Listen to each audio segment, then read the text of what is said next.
Halo guys, welcome back to Autonet Max sama gue Grady, dan di sebelah gue udah ada MG HS ya. Jadi sebelumnya kita udah pernah bikin video dibawain sama Hilsat, kalian bisa nonton di sini. Tapi sayangnya karena waktu Hilsat bikin itu waktunya sedikit banget, jadi kita bikin lagi sekarang biar lebih detail. Mau tahu lebih lanjut mengenai mobil ini? Tonton terus.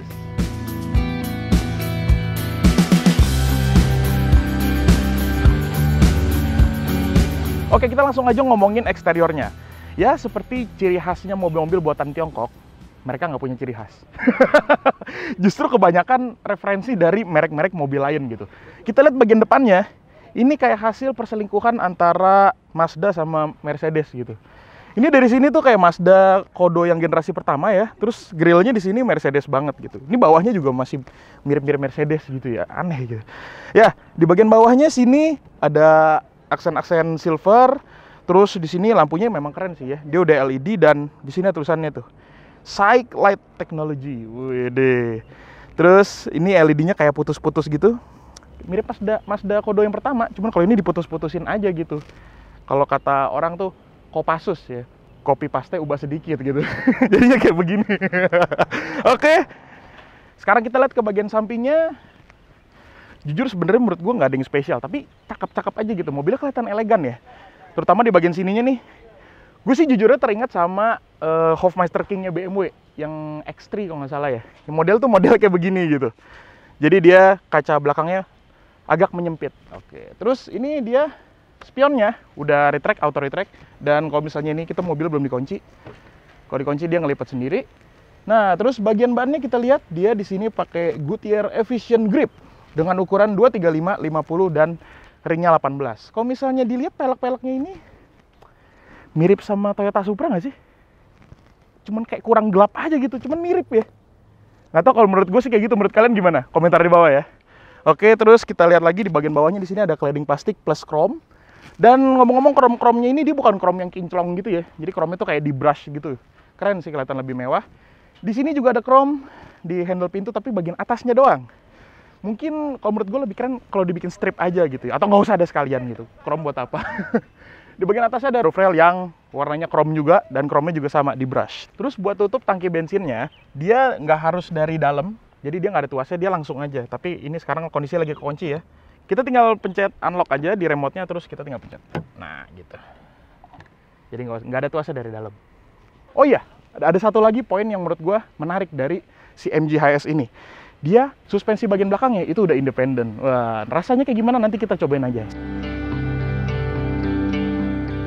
Nah, oke, sekarang kita lihat ke bagian belakangnya. Kalau bagian belakang menurut gue ini perselingkuhan antara BMW X1 sama Outlander Sport ya, Mitsubishi. Iya nggak sih?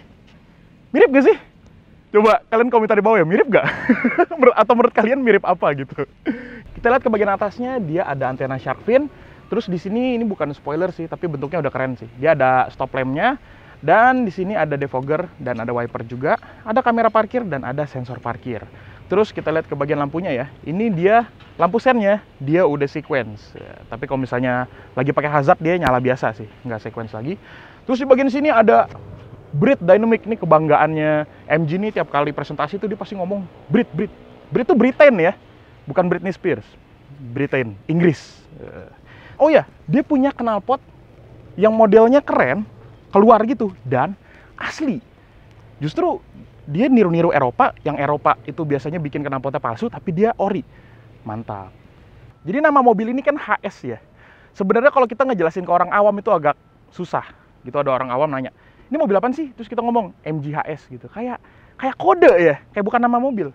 Atau jangan-jangan memang ada kodenya di mobil. MG HS, MG. Morris Garage, hanya settingan, aslinya Saik. Oke, sekarang kita lihat ke bagian bagasinya. Nah, dia udah pakai power tailgate ya, jadi bisa buka sendiri, tapi belum ada sensor tendang.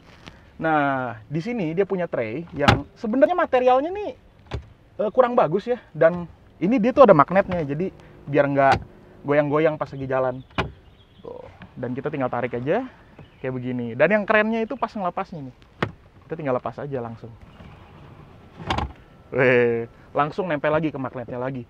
Terus di bagian bawahnya di sini ada storage yang lumayan gede, dan di bawahnya ada ban serep temporer.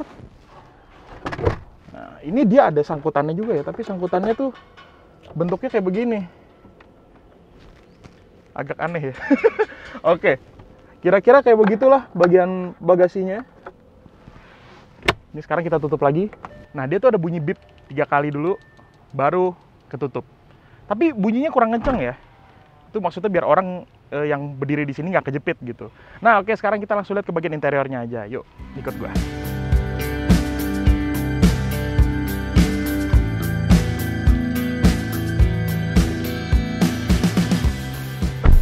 Oke, sekarang kita langsung masuk ke dalamnya MG HS. Nah, oke, impresi pertama gue adalah ini berasa kayak naik mobil sport ya.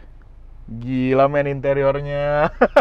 Apalagi dia berani ada pilihan warna merah. Jadi dia ada 2 pilihan warna, ada yang hitam doang sama yang hitam merah kayak gini. Dan jujur aja merahnya menurut gue ini nggak norak.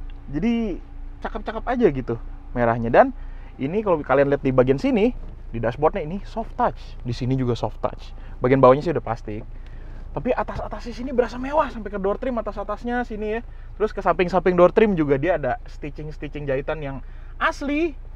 Wow. Gua agak bingung juga sih, ini mobil buatan Tiongkok biasanya materialnya tuh nggak sebagus ini gitu ya. Terus kita lihat lagi ke bagian ini, konsol tengahnya dia solid nggak?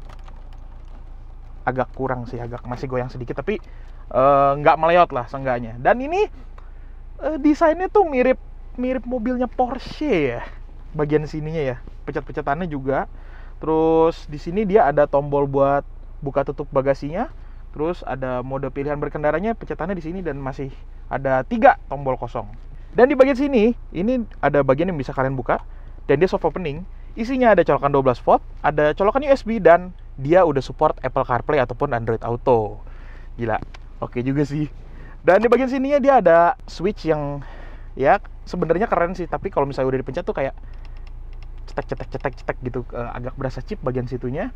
Terus ada yang mengganggu gue itu adalah buat ngatur AC-nya, karena buat ngatur AC-nya tuh mesti dipencet dari layar. Nah, buat anginnya tuh mesti dari sini. Tuh, ini kalau misalnya kita lagi nyetir lumayan agak mengganggu ya. Akan lebih baik kalau misalnya dia ada voice command-nya gitu kayak si Wuling saudaranya. Nah, terus yang gue tertarik itu adalah cluster instrumennya. Ini dia perpaduan antara analog di kiri kanan dan tengahnya ada digital. Dan BTW dia takometernya bentuknya kebalik ya, kayak Aston Martin kan mobil British ya. Atau Carry Futura juga gini sih sebenarnya kalau kalian ingat. Oke. Dan ini dia tuh kayak kelihatan terintegrasi. Jadi kalau misalnya kita lagi jalan, ini sekarang kita posisi lagi berhenti sih, jadi nggak gitu kelihatan. Kalau lagi jalan, dia buat aturan temperatur dan fuelnya atau bensin itu kayak nyambung ke takometer dan speedometer gitu. Jadi membentuk bulatan. Itu keren banget detailnya. Dan ini juga udah berwarna dia, dan infonya juga banyak yang bisa ditampilin di sini. Nanti kita lihat apa aja pas lagi jalan. Nah, terus di bagian konsol tengahnya tadi ya, dia tuh ada storage yang ini bisa buka tutupnya kayak gini. Dalamnya ada cup holder 2, ada storage kecil di sini buat recehan mungkin. Dan ini ada armrest yang bisa diatur posisinya maju mundurnya. Wah, ini enak nih. Apalagi buat orang yang kayak gue yang duduknya agak mundur gitu, ini bisa diatur kayak gini tuh enak. Mantap. Dan ini kalau misalnya kalian buka, di dalamnya ada chiller. Jadi ditaruh minuman gitu, nanti dia bisa mendinginkan minumannya gitu. Mantap sih. Nah, terus ada yang gue penasaran nih, yaitu kualitas audionya. Karena kemarin di Hillsat belum coba ya. Sekarang kita coba aja. Gue udah pairing ke Bluetooth HP. Kita gedein volumenya.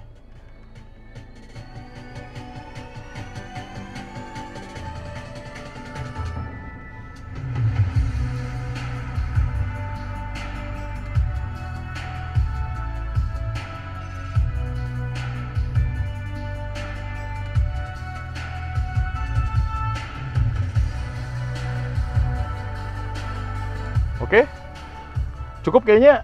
Menurut gue ini dia audionya salah satu yang terbaik di kelas-kelas mobil Tiongkok. Dia detailnya bagus, clarity-nya juga ada, bagus gitu. Dan mungkin kurangnya di bagian subwoofer gitu. Kalau misalnya bass lebih nendang lagi enak sih. Tapi suaranya tuh enak, wide gitu kesannya. Kayak naik-naik mobil mewah memang. Oke, kayaknya selebihnya Hillsat udah jelasin ya. Sekarang kita langsung coba jalan aja, yuk.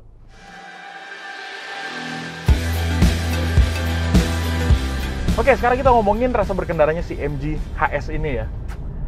Oke, kita ngomongin dari ergonominya dulu deh, dari posisi duduk. Posisi duduknya ini tuh berasa kayak naik mobil nggak sports car sih ya, karena kakinya nggak ngelonjor-ngelonjor banget, tapi posisi dari tangan ke setir itu enak. Apalagi setirnya dia bisa diatur posisinya, bisa tilt dan teleskopik dia ya, jadi bisa disesuaikan banget sama selera kita. Dan ini udah selera gue banget nih, ini mantep banget posisinya. Nah, tapi memang posisi kakinya dia masih berasa kayak nyetir mobil SUV gitu, jadi agak sedikit tinggi dan agak nekuk gitu. Dan dia juga kursinya udah bisa diatur ya, semuanya pengaturannya elektrik.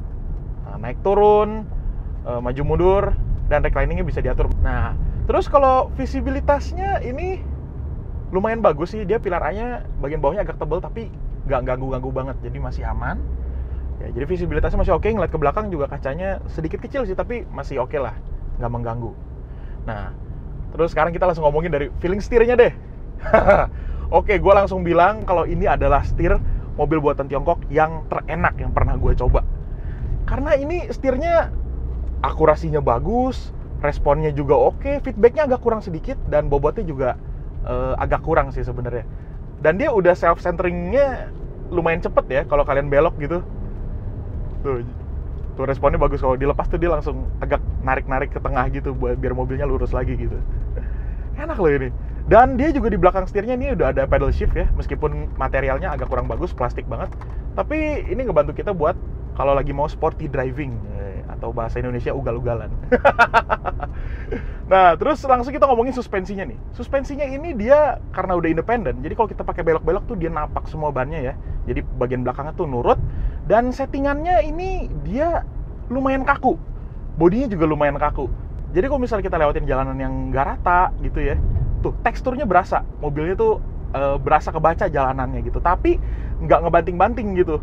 Jadi masih nyaman juga buat dipakai harian, buat dipakai di jalanan rusak, masih oke. Enak juga ya.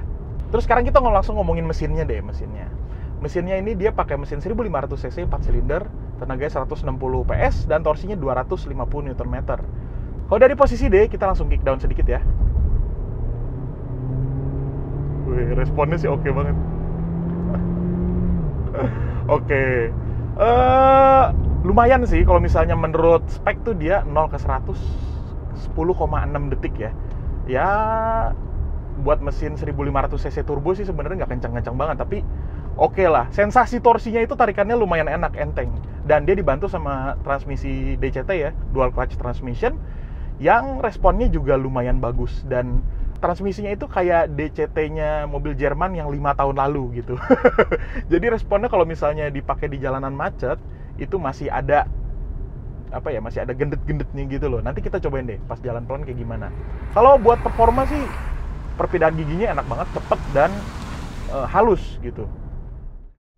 Nah, sekarang kita coba simulasi ya stop and go, karena biasanya mobil-mobil yang transmisinya pakai DCT atau dual clutch transmission itu kalau kecepatan rendah itu suka endut-endutan gitu.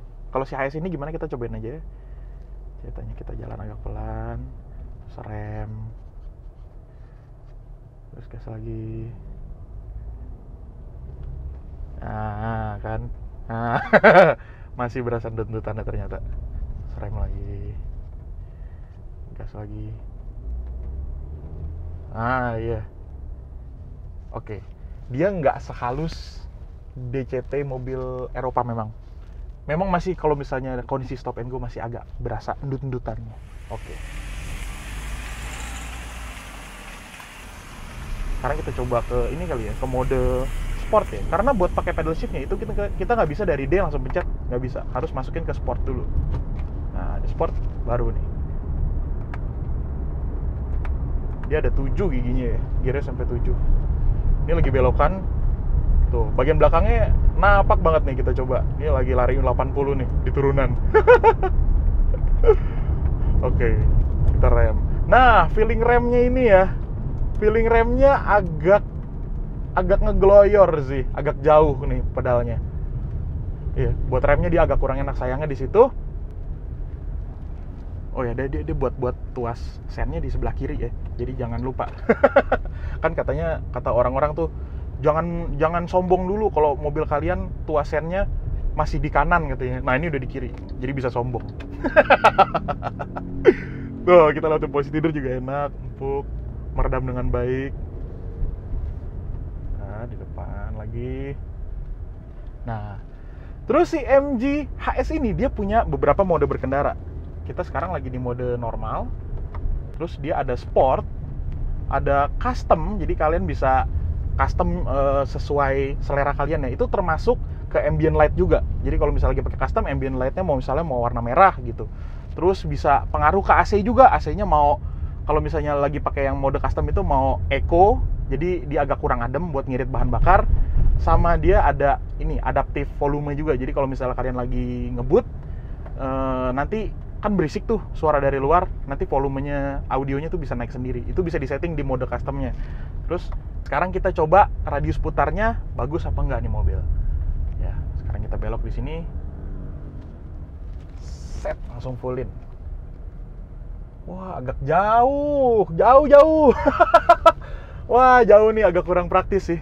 Jadi kalau misalnya mau putar balik, kalian harus ambil ancang-ancang lebih jauh ya. Agak makan ke jalur tengah gitu. Dia kurang bagus buat radius putarnya. Oke, terus kalau kita ngomongin kenyamanan kayak kekedapan kabin, ini kabinnya lumayan senyap. Suara bannya sih nggak terlalu masuk. Tuh. Suara dari luar juga teredam dengan baik, tapi kalau suara engine dia di atas 2500 dia mulai masuk ke dalam. Tapi suara engine-nya nggak mengganggu sih, suaranya juga lumayan keren, agak ngebas gitu. Nah, si MG HS ini dia punya mode namanya Super Sport. Dan penempatannya keren banget ya di bagian sini ya. Sekarang kita cobain aja nih, kita nyalain. Oh, di MID-nya langsung modenya ada tulisan Super Sport Mode aktif. Respon pedal gas juga makin responsif. RPM-nya langsung ketahan di 2000 lebih, 2500. Sekarang kita langsung gaspol. Wow! Wow! Wow, nggak, itu gue acting. nggak segitunya sih supernya, nggak super banget. Lumayan kenceng tapi nggak gimana banget ya, responnya lebih naik lah. Oke, dan buat matiin mode super sport kita harus pencet lagi ya, nggak bisa dari mode yang di tengah sini. Oke, terus si MG HS ini juga dia kerennya, dia punya fitur-fitur safety yang lumayan banyak ya. Contohnya dia ada blind spot monitoring di sini, meskipun cuma ini doang, cuman lampu doang nyala di sini, dia nggak ada suara bip gitu. Dan dia juga ada RCTA, Rear Cross Traffic Alert. Jadi kalau misalnya lagi mundur, terus ada mobil atau motor lewat di belakang gitu ya, dia ada notifikasinya gitu, supaya kita nggak terjadi insiden. Terus selain itu juga dia ada traction control, dan di bagian sini juga dia ada ini hill descent control. Jadi buat kalau misalnya lagi di turunan, kita bisa nyalain aja hill descent controlnya. Kita nggak usah injak pedal rem, dia bisa ngebatasin kecepatan sendiri. Dan dia juga ada airbag, itu 6 buah dari depan sampai belakang. Terus karena kita tadi syutingnya pas berhenti, jadi pintunya lagi dibuka ya, MID-nya nggak bisa kelihatan nih info-infonya. Nah sekarang kita lagi jalan, kita bisa lihat info-infonya ada apa aja. Buat ngaturnya ada di tombol yang sebelah kanan sini. Ini kita langsung pencet, sekarang ada di speedometer digital. Terus ada trip A, terus ada lamanya, berkendaranya berapa, udah 2 jam lebih. Dan di MID-nya ini dia ada konsumsi bahan bakarnya juga, tapi satuannya liter per 100 km ya. Sekarang ini angkanya ada di 13,3. Jadi kalau dihitung itu kurang lebih 1:7 lah bensinnya. 1 liter 7 km gitu ya, 7 km something. Agak boros sih ya sebenarnya. Itu pemakaian kita kombinasi. Jadi ada stop and go, ada cruisingnya juga, dan ada akselerasi. Tapi gini, mesin 1500 cc turbo, kalian jangan hitung konsumsi bahan bakarnya kayak mesin mobil 1500 biasa gitu. Konsumsi bahan bakarnya memang dia mirip-mirip kayak mesin yang 1800 atau bahkan 2000 cc gitu. Jadi memang 1500 turbo itu memang agak boros ya. Terus selanjutnya di MID-nya ada info trip B, terus dia ada battery voltage. Jadi ketahuan voltase akinya gitu. Jadi masih aman atau memang udah harus diganti, bisa kelihatan dari sini. Terus ganti lagi ada tire pressure monitoring, jadi ketahuan tekanan bannya di keempat roda. Terus ada fuel consumption secara real time. Dan balik lagi ke speedometer digital kayak gitu. Sekejap gue agak sedikit lupa ya kalau ini sebenarnya mobil buatan Tiongkok gitu. Karena rasanya kayak bawa mobil Eropa gitu. Cuman memang dia nggak se-refine mobil Eropa. Jadi ada beberapa poin lah yang belum sesuai standarnya Eropa gitu ya. Kayak misalnya kalau misalnya kita injek rem pas lagi berhenti, itu nggak tahu kenapa transmisi itu kayak ada bunyi dek dek gitu di tuas transmisinya sini ya. Itu kayak ada bunyi dan bergetar dek dek gitu, aneh. Ya, dia masih agak kurang refine, tapi mobil ini udah oke banget buat ukuran mobil Tiongkok gitu. Mantap.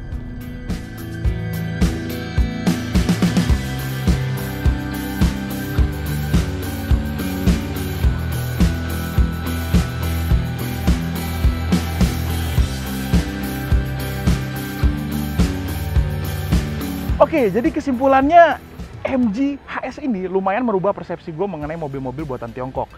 Memang sih kalau kita lihat dari luar ya banyak desain-desainnya yang diambil dari merek lain gitu ya. Tapi pas kita udah bawa, anjay, ternyata enak. Ya, dengan harga 429,8 juta, kalau misalnya ini brandnya Jepang, kita langsung bilang ini worth it. Cuman karena ini adalah MG, sebuah brand baru di Indonesia, kita belum bisa expect yang banyak-banyak. Kita harus lihat ke depannya kayak gimana gitu. Tapi sejauh ini sih mobil ini di atas ekspektasi gue ya. Mungkin menurut gue ini mobil buatan Tiongkok yang paling proper yang pernah gue coba. Atau yang bahkan yang dijual di Indonesia gitu. Oke, gitu aja video kali ini. Kalau misalnya kalian suka, tekan like, komen, dan subscribe. Kalau misalnya kalian belum, tekan juga tombol lonceng supaya langsung masuk notifikasi ke HP kalian. Gue Grady, sampai ketemu di video berikutnya. Jangan lupa makan. Dadah. Yuk, sekarang TikTokan dulu. TikTok. Kenapa jadi TikTok? Cruising juga dan ada akselerasi. Terus buat buka tutup tangki bensin. Wah, nih TikTok nih. BTS nih, TikTok nih, widih. Waduh.